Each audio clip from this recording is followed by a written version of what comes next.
What's something your child has done that completely undid you? My daughter Ava has always been quiet. Not shy, exactly. Just careful with her words. She's 11 now, but even as a toddler, she'd sit for hours lining up her blocks in color order instead of knocking them down like other kids. She's also been hard of hearing since birth. Wears hearing aids in both ears. Kids notice. And middle school? Kids notice even louder there. She never really talked about it. Just went to school, came home, did her homework, and curled up with a book. I asked her how her day was and she'd say, fine. Always just fine. A couple of months ago, I noticed she'd started wearing hoodies even when it was hot. She'd pull the hood up tight over her ears. I knew what it meant. She was hiding the hearing aids. I asked her gently one night while she was brushing her teeth, does someone say stuff at school? She looked at me in the mirror and just said, it's not a big deal. But I knew it was.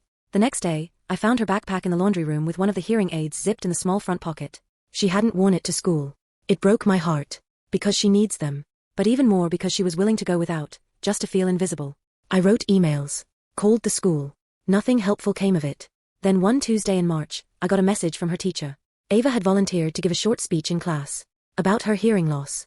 I nearly dropped my phone. When I asked her about it that night, she shrugged again like it was no big deal. I told her how proud I was. She just said, I wanted them to stop whispering about it. Later, I found the note card she'd written, stuffed under her pillow. There were 7, each one with a little smiley face drawn in the corner. One said, sometimes people think I'm ignoring them. I'm not. I just can't hear you if I'm not facing you. Another said, my hearing aids help me, but they don't make everything normal. And that's okay. I cried right there, kneeling on her bedroom floor. Because that was the first time she'd ever really said it, that it wasn't okay. But that it could still be. A week later, I was picking her up from school and saw a girl waiting with her at the curb. Her name was Lily. She waved at me shyly. Ava opened the car door and said, Lily wants to sit with me in orchestra now. She didn't know I played cello until today. I asked what changed. Ava grinned. I told her I'm starting a club. For kids with stuff. Stuff. I asked. You know, she said. Glasses. Braces. Anxiety.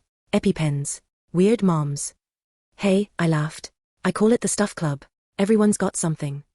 That night she sat at the kitchen table making flyers on my laptop. She added a line at the bottom. Come as you are.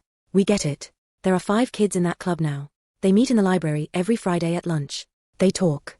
They make friendship bracelets. They sit in the quiet and don't feel weird about it. Last Friday, Ava came home with a bracelet on her wrist. It said, loud in my way. I'm writing this in my car right now, outside the grocery store. She's inside grabbing snacks for the club. She asked for money and said, can we get the good kind this time?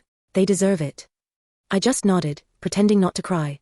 Because my daughter, the one who used to hide her hearing aids in her hoodie, now walks around like she invented the word brave. And maybe she did.